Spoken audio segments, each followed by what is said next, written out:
Hanyut gitu je kita ni. Nah.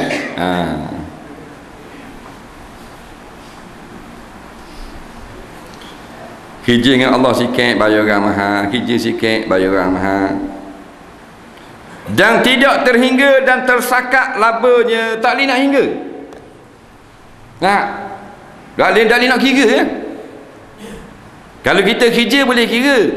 Dalilnya tu kan bayar gaji, kan kira tu. Kalau jenis bayar minggu kan 3 hari Khamis kira. Nah, kalau Cina yang pakai datang ketang-ketang apa panggil dia? Capuan kan dia. Capuan. Tampuan, ketang 600. Kok mana tu duit 600 tau. Wah, hitang tu. Nah, learning calculator. Hari ni tak kerja, hari ni kerja apa hari ni siapa aku apa? Kuli nunggu bawah. Token nak bayar kerja nerak batik. Bawah benar. Hari Khamis mari belakang awak-awak. Nampak? Anjing pasal bayar gaji. Mu 135 ya, mu 115, mu mari 2 hari 13 ya boleh. Tak. Hak tu boleh sakat. Hak kita kerja dengan Allah kayak gini, tak boleh nak sakat. Tidak ada sempadan. Tak boleh nak kira. Ambil kalkulator, acur kalkulator. Sebab apa? Tuhan bayar banyak sangat. Tak main kerja sikit bayar berjuta, kerja sikit bayar berjuta, benda apa? Nak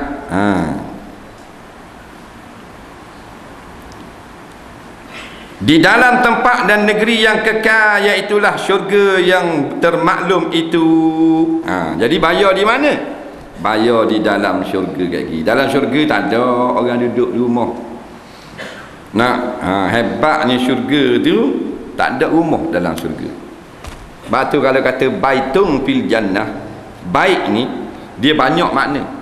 Makna bilik boleh, makna tempat tinggal pun boleh juga. Tempat tinggal tu makna rumah pun boleh, istana pun boleh.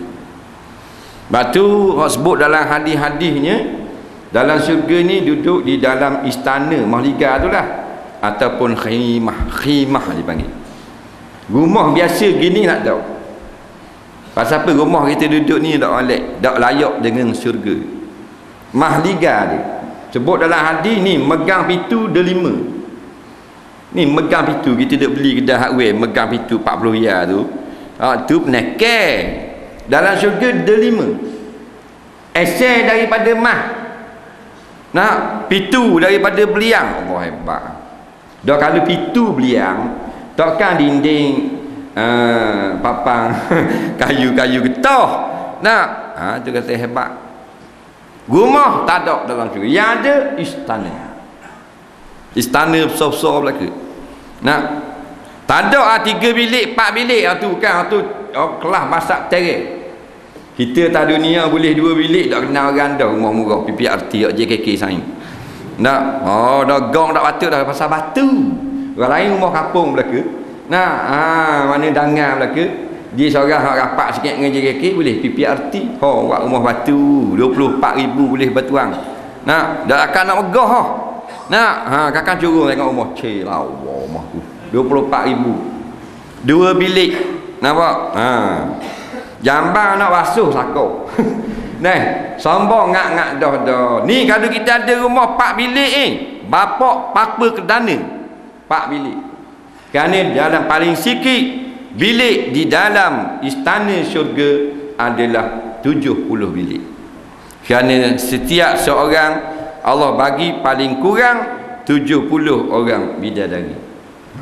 70. Pakcik 70 tengok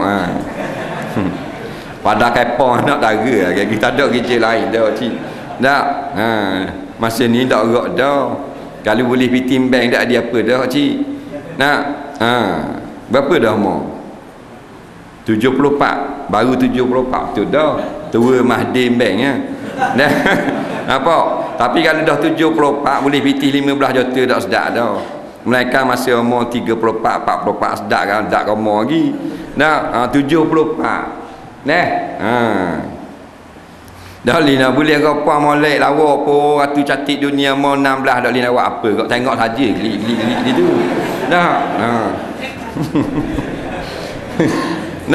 Gitu lah. Tu dunia dia sekejap je. Syurga Tuhan beri kepada paling komang sekali 70 orang isteri.